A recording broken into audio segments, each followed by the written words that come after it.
Yo, what up, people? It's your boy O to the Z to the A to the W-O Ozawo, and I'm here again with another tutorial. This one is gonna be really fun because the sample that I picked out is really amazing and it sounds so good. So yeah, without further ado, you're gonna dive right into it. I started off by picking up a sample. Of course, the first is starting by taking a nicer sample. When you take out that sample, then you listen to it thoroughly and pick out the part that you really fuck with. So like me, I went to a site called Radio, and I got me a sample from Spain or something like that. It sounds like this without the effects.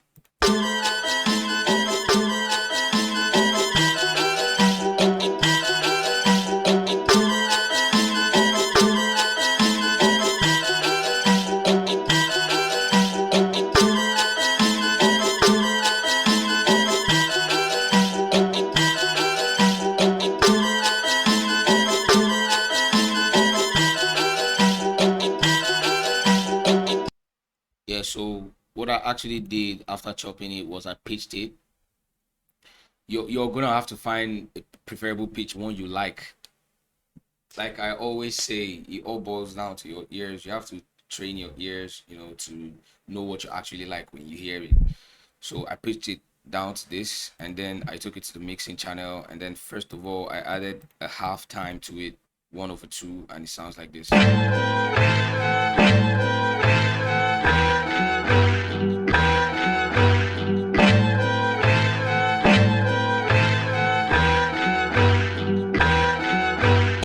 So yeah, after that I added the gross beat.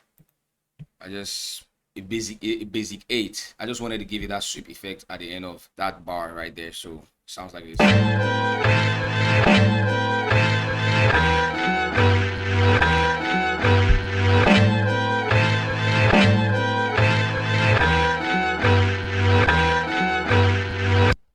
So yeah, then I went ahead and I added a parametric EQ2 to cut out the highs and cut out what I didn't want to hear, So it sounds like this.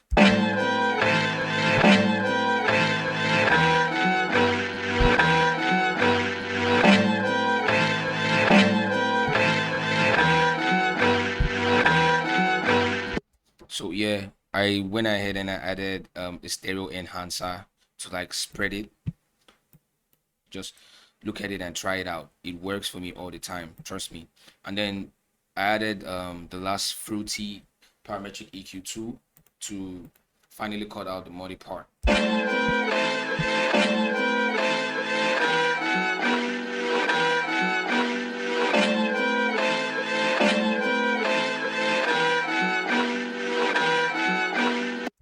Yeah, so that's that for that. And the sample I actually chopped two parts of the sample. The second part I just turned it into underwater effects, the famous underwater effect, one of my favorites. So the underwater effect, I just threw in a fruity parametric EQ2, and then I cut out a chunk load of the lows and a chunk load of the highs.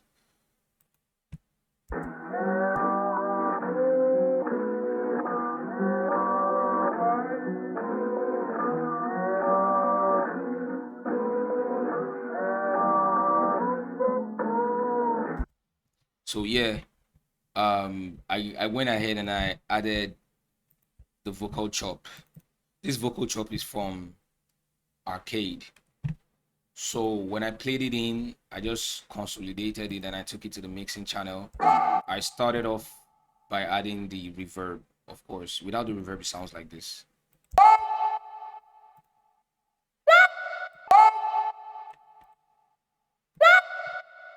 So with the reverb,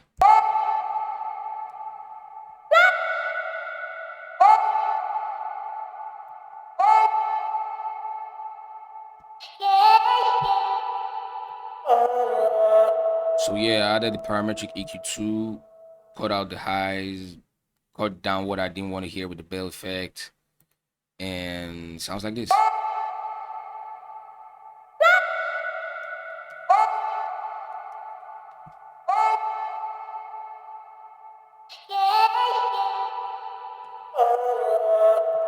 And then I went ahead and added a fruity delay 2 to give it that kind of bounce, you know, around the spectrum.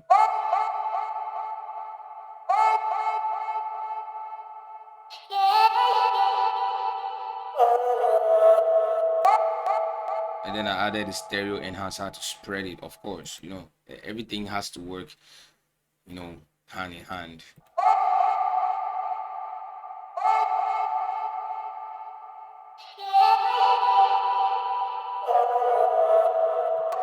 And then I added the parametric EQ2 last, cut out what I didn't want to hear. Sounds like this.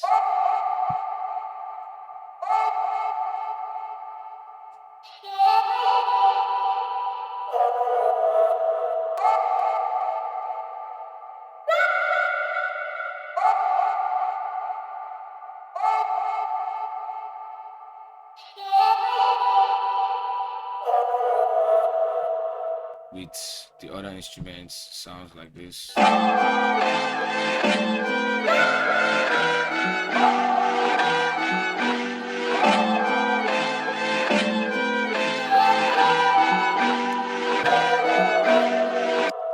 it's already bouncing on it, and you could already start feeling it. So I added the vintage EP to it. The vintage EP, I got it from Purity.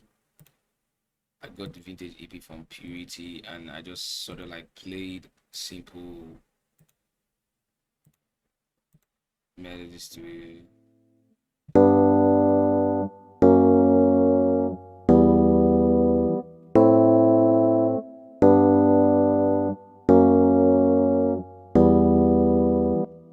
So yeah, I just bounced it, took it to the mixing channel, and I added, first of all, I added a parametric EQ to cut out the muddy part, and it sounds like this.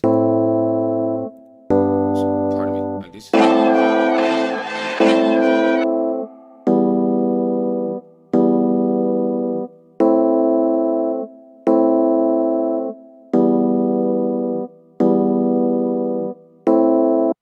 So yeah, I added FX. I wanted it to give that kind of sweep effect. So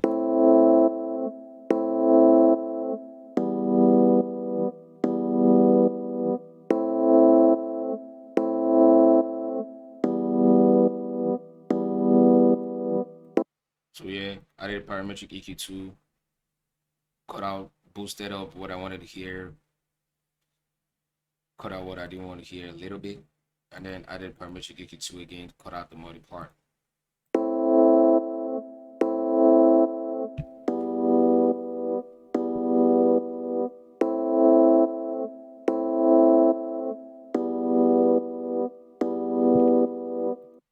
So yeah, that's it for that part, and everything sounds like this together. So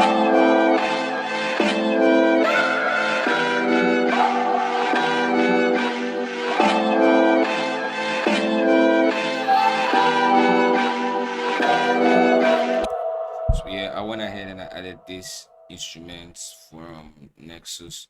It's called the Female Lover, and I played a little something like this.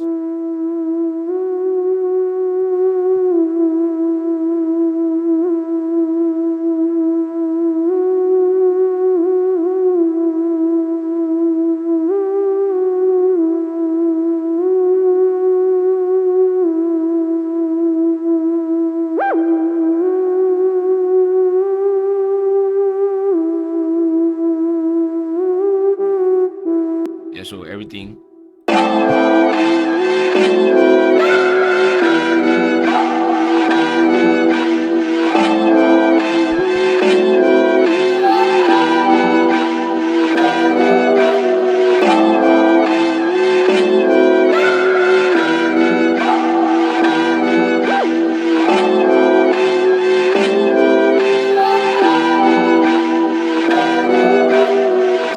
So yeah, I didn't add too much effect on the melody. I just added a parametric EQ2 to cut out the muddy part. That's it, because it naturally sits on the beat.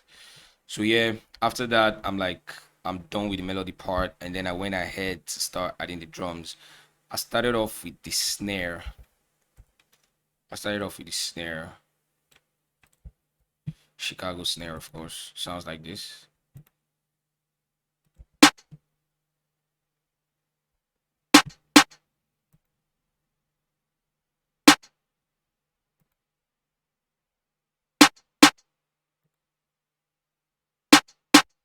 Yeah, then I added the clap, first clap.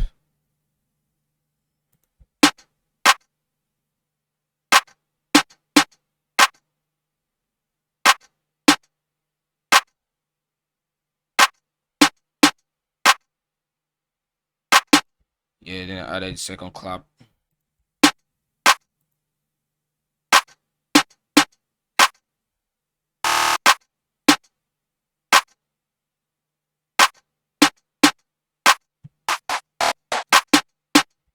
Yeah, then I added the open hat.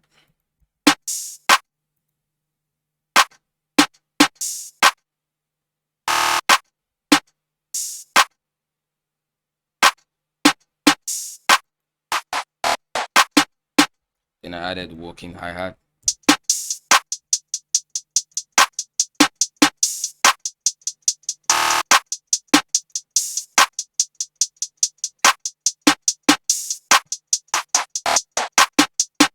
Then I added the drums.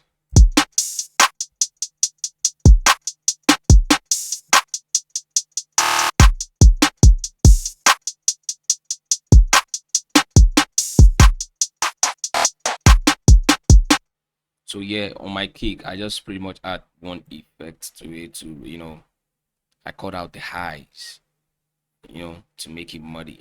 The kick alone is supposed to be muddy, but controllably muddy, not too much mud.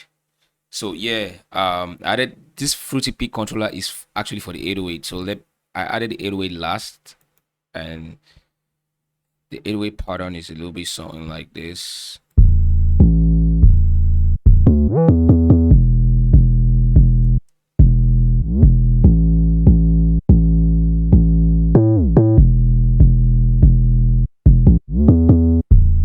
Then the second, because I had like two patterns of the 808. They are kind of identical, but you get the point.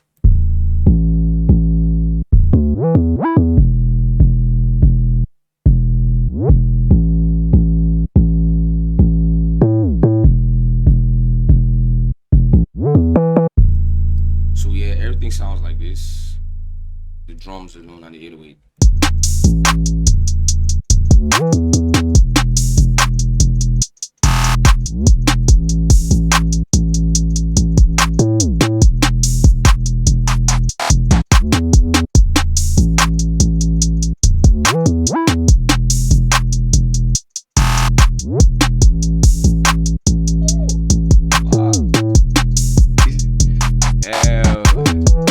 Yo, I will forget that I made this beat. This shit is hard, man. Like, whoa, goddamn. So yeah, the 808. I added the Fruity Peak controller, and then I turned this volume to this point, and then the tension to this point, the bass to this point as well. And then I went ahead to the 808, and then I right click, and then I went to the link controller, and then I clicked here. Normally it's going to show none, so you're going to bring it to the middle, pick control, pick, and click accept. When you click accept, voila.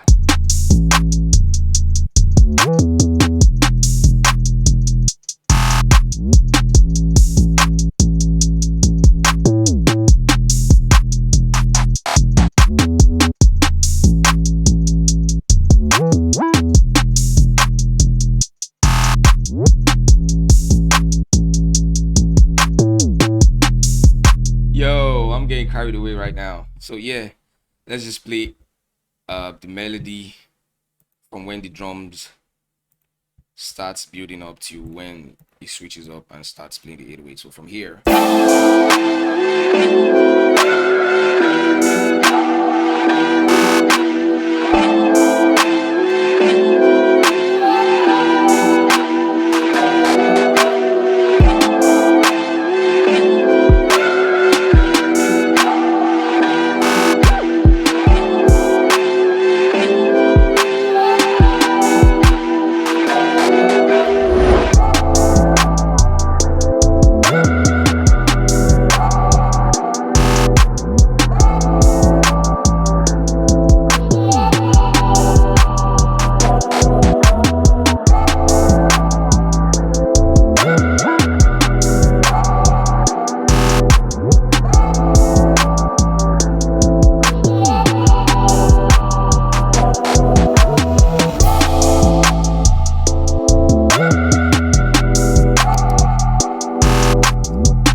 So yeah, we all don't like to talk too much. We all just like to give the breakdown and move on. So yeah, to you all that's locked in with me, I appreciate you all. And this is the start of something great. This is the start of a big empire.